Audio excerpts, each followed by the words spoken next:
अस्सलाम वालेकुम dear student. आज हम principle of accounting part first के चैप्टर नंबर 6 पढ़ेंगे, बैंकिंग ट्रांजैक्शन।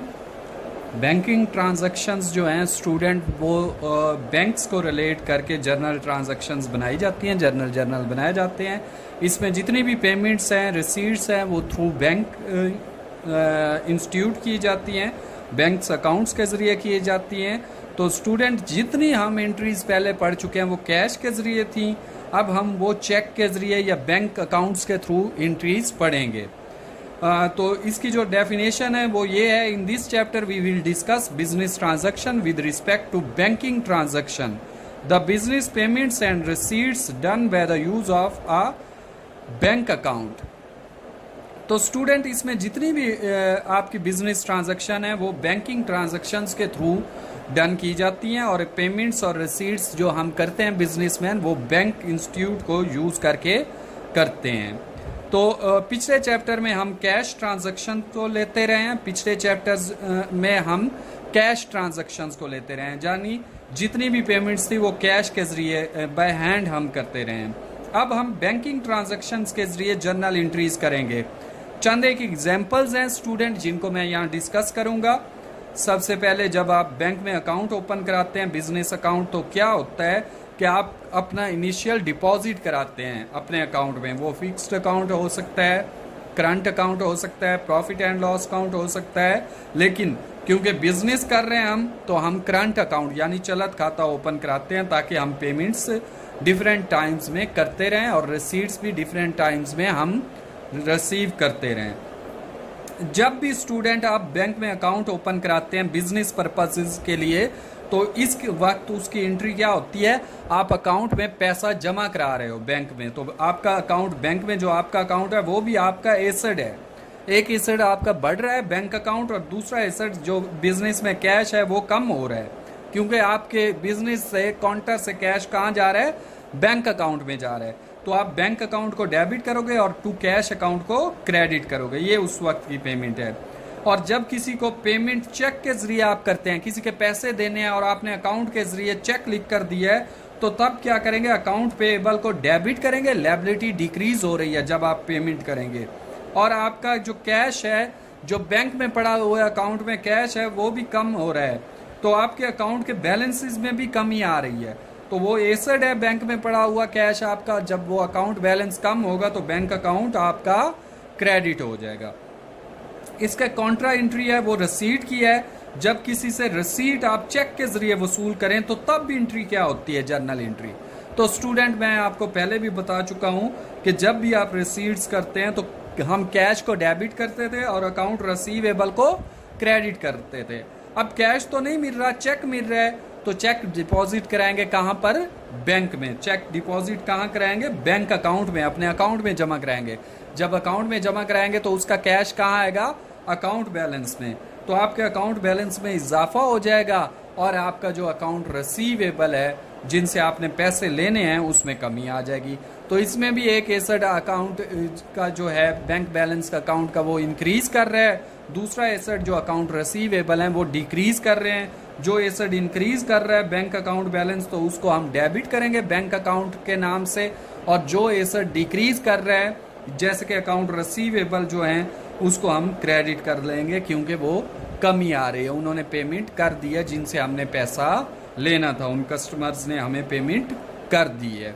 तो स्टूडेंट इस तरह से आपका जो रिसीव हो जाएगा अकाउंट रिसीवेबल, उसमें आपके बैंक बैलेंस में इजाफा हो जाएगा और आपके अकाउंट रिसीवेबल में कमी आ जाएगी। नेक्स्ट एंट्री में जब चेक के जरिए सैलरी या अदर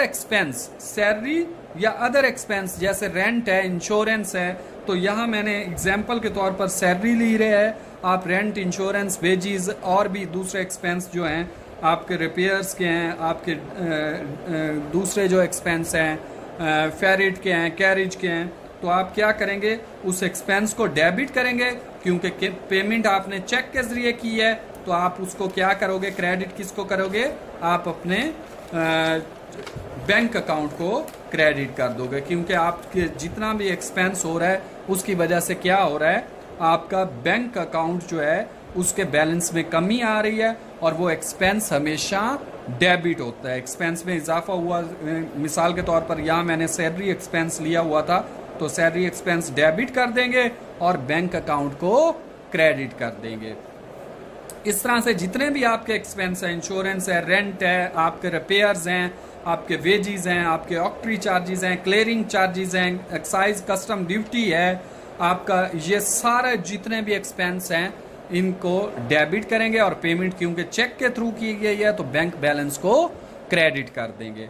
इस तरह से जब भी बैंक में डायरेक्ट इनकम आती है, यानी मैंने किसी को सर्विसेज दी हैं और उसको कहा है कि इसका जो सर्विसेज का जो आपने पेमेंट करनी है वो चेक के जरिए मेरे अकाउंट में कर दें या डायरेक्ट मेरे अकाउंट में आप पेमेंट ट्रांसफर कर दें, तो क्या होगा, बैंक बैलेंस में इजाफा हो जाएगा और वो अर्निंग तो मेरी है ही है, उस रेवेन्यू को, उस अर्निंग को मैं क्रेडिट कर दूंगा। तो डियर स्टूडेंट, यहाँ पर जो एंट्री होगी उसमें हम क्या करेंगे, बैंक अकाउंट को डेबिट कर देंगे क्योंकि बैंक में क्या आ रहा है, पैसा आ रहा है। पैसा आ रहा है तो हमारा बैंक बैलेंस इंक्रीज कर रहा है, हमारा एक करंट एसेट बैंक अकाउंट का बैलेंस जो है वो इंक्रीज कर रहा है, इसलिए वो डेबिट हो जाएगा। और दूसरी तरफ हमारा जो सर्विसेज रेवेन्यू है, इनकम हमारी बढ़ रही है, इनकम जब भी बढ़ती है तो क्रेडिट होती है, तो उसको सर्विसेज रेवेन्यू के साथ हम क्रेडिट साइड पर ले आएंगे।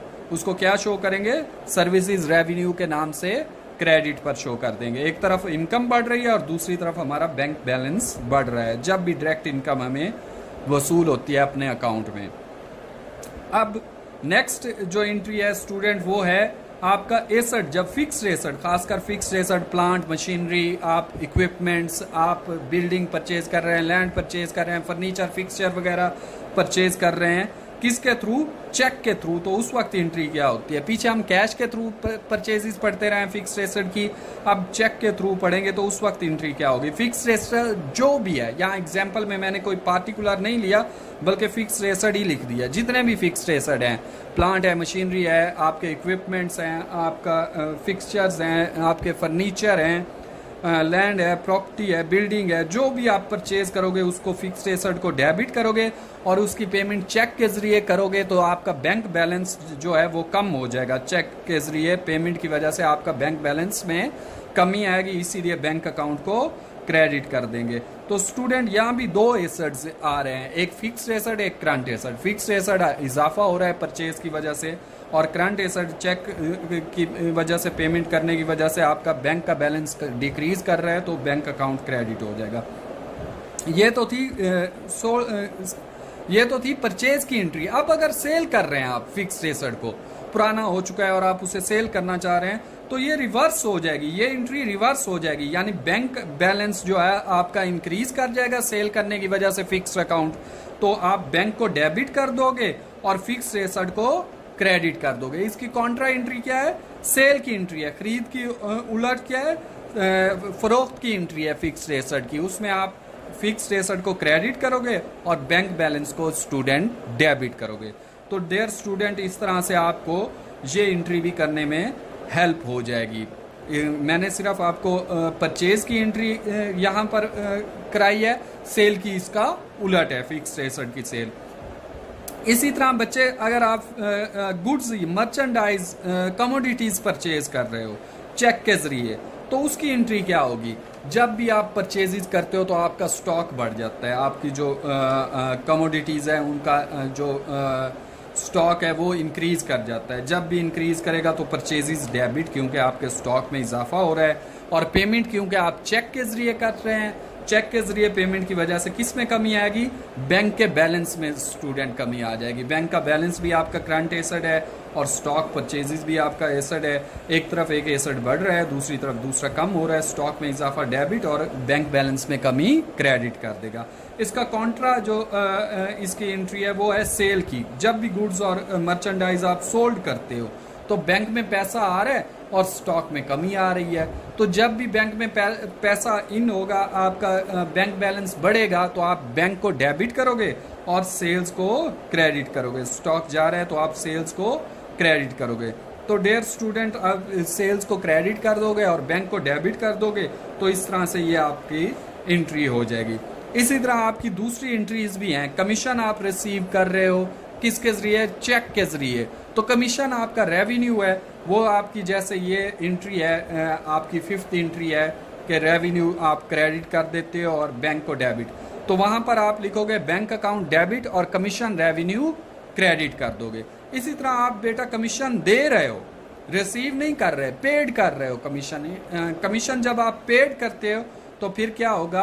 कमीशन एक्सपेंस या कमीशन अकाउंट डेबिट और बैंक अकाउंट क्रेडिट हो जाएगा, क्योंकि आप चेक के जरिए आप कमीशन पे कर रहे हो, पेड कर रहे हो किसी को, समथिंग XYZ कंपनी को।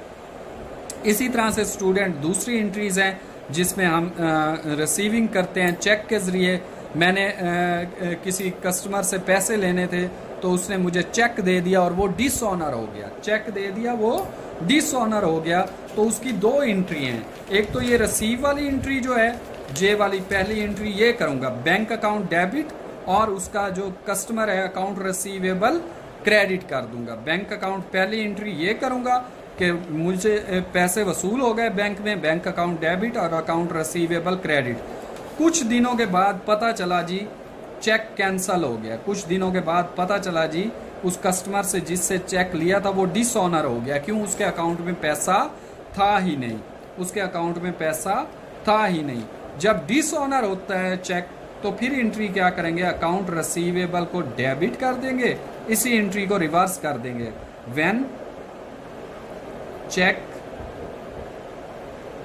डिसऑनर, जब कस्टमर से लिया हुआ चेक डिसऑनर हो गया तो फिर ये एंट्री क्या होगी? Account receivable debit to bank account credit कर देंगे, टू बैंक अकाउंट क्रेडिट कर देंगे, ये एंट्री हो जाएगी। ये तो थी जब हम कस्टमर से चेक रिसीव करते हैं, when cheque dishonour, cheque received from customer, cheque received from customer when cheque dishonour. और जब वो चेक डिसऑनर हो जाए तो पहले जब रिसीव करेंगे तो उसकी एंट्री ये करेंगे, कुछ दिनों बाद 3 दिन होते हैं कलेक्शन के, क्लियरिंग के 2 से 3 दिन। अगर क्लियर हो गया तो ये एंट्री नहीं होगी, अगर वो क्लियर नहीं हुआ, डिसऑनर हो गया due to unsufficient amount in the account, तो फिर ये एंट्री करेंगे, दोबारा इसको अकाउंट रिसीवेबल बना देंगे कस्टमर्स को, और बैंक बैलेंस क्योंकि इंक्रीज नहीं हुआ तो उसको हम दोबारा से स्टूडेंट क्रेडिट कर देंगे। इसी तरह जब हम पेमेंट करते हैं किसके जरिए? चेक के जरिए, और हमारा चेक डिसऑनर हो जाता है। जब हमारा चेक डिसऑनर हो जाता है, जब हम पे करते हैं तो पहली एंट्री ये होगी अकाउंट पेएबल डेबिट और bank account credit. When check issued, जब हमने चेक इशूड किया और डिसऑनर हो गया, when check issued but dishonour, लेकिन वो डिसऑनर हो गया, हमारे पास उतना कैश ही नहीं था कि वो क्लियर हो सकता। तो जब वो डिसऑनर हो गया तो तब एंट्री क्या होगी ये देख लें। ये थी जब हम चेक वसूल करते हैं डिसऑनर हो जाता है तो उसकी पहली एंट्री बैंक अकाउंट डेबिट और अकाउंट रिसीवेबल क्रेडिट, दूसरी एंट्री में रिवर्स कर देंगे account receivable debit bank account credit. अब हमने जो पेमेंट की थी वो डिसऑनर हो गई, हमारा चेक डिसऑनर हो गया, तो हम क्या कर देंगे? बैंक अकाउंट को डेबिट कर देंगे इस दूसरी एंट्री में, क्योंकि बैंक से बैलेंस नहीं कटा तो बैंक अकाउंट दोबारा से डेबिट कर देंगे और अकाउंट पेएबल को दोबारा से क्रेडिट कर देंगे। ये हमने अकाउंट पेएबल को दोबारा पैसे अब देने हैं। तो डियर स्टूडेंट, ये जो चैप्टर है ये इस तरह से बैंक से रिलेटेड है। आपकी पेमेंट्स जितनी हैं वो चेक के थ्रू हो रही हैं। अच्छा, इसमें कैश की एंट्रीज भी आ सकती हैं, वो सेम है जैसे पीछे हमने दिया हुआ है। मैंने एक आपको लॉन्ग क्वेश्चन देना है इसका, जिसमें यही चीज़ें हैं, और शॉर्ट क्वेश्चन है इस 6 चैप्टर के। आपका जो लॉन्ग क्वेश्चन है उसमें आपको बताया हुआ होगा नरेशंस के चेक के थ्रू पेमेंट है, ड्राफ्ट है, क्या है क्या नहीं। अगर ड्राफ्ट है या चेक है तो वो क्रेडिट इंस्ट्रूमेंट है जिसमें बैंक अकाउंट शामिल होता है। तो इसीलिए इन जर्नल एंट्रीज में आप देखेंगे कि बैंक से रिलेटेड ट्रांजैक्शंस आ रही हैं। तो एक इस तरह का क्वेश्चन दिया हुआ है मैंने आपको, कुछ शॉर्ट क्वेश्चन दिए हुए हैं और एमसीक्यूज हैं चैप्टर 6 के, उनको आपने काइंडली देख लेना है। बिल्कुल इन्हीं एंट्री जैसा एक क्वेश्चन है, सिंपल सा है, तकरीबन उसकी 10 जर्नल एंट्रीज हैं और 10 मार्क्स हैं उसके, आप उसे ईजिली अटेम्प्ट कर लोगे। बाकी स्टूडेंट इंशाल्लाह नेक्स्ट जो लेक्चर होगा उसमें हम फाइनल अकाउंट पढ़ेंगे। फाइनल अकाउंट जो है वो ट्रायल बैलेंस के बाद हमने इनकम स्टेटमेंट और बैलेंस शीट बनानी होती है। ट्रायल बैलेंस में से कुछ आइटम्स जो रेवेन्यू नेचर के हैं वो इनकम स्टेटमेंट में चले जाते हैं, कुछ आइटम्स जो कैपिटल नेचर के हैं वो बैलेंस शीट में चले जाते हैं। तो इंशाल्लाह स्टूडेंट नेक्स्ट जो लेक्चर होगा उसमें हम फाइनल अकाउंट डिस्कस करेंगे। ये आपके 6 चैप्टर मैंने आपको करा दिए हैं, आपका more than half syllabus cover हो गया है। यहाँ तक आपके 2 लॉन्ग क्वेश्चन फाइनल में अटेम्प्ट हो जाते हैं, एक जर्नल एंट्रीज का और एक बैंकिंग आपका उसका अकाउंटिंग इक्वेशन का। Journal entry with respect to banking transaction भी आ सकती है और वैसे सिंपल भी आ सकती हैं। ये वाली journal entry with respect to banking transaction है, तो स्टूडेंट आपने इसको देख लेना है। Best wishes for the future. Okay, अल्लाह हाफिज़।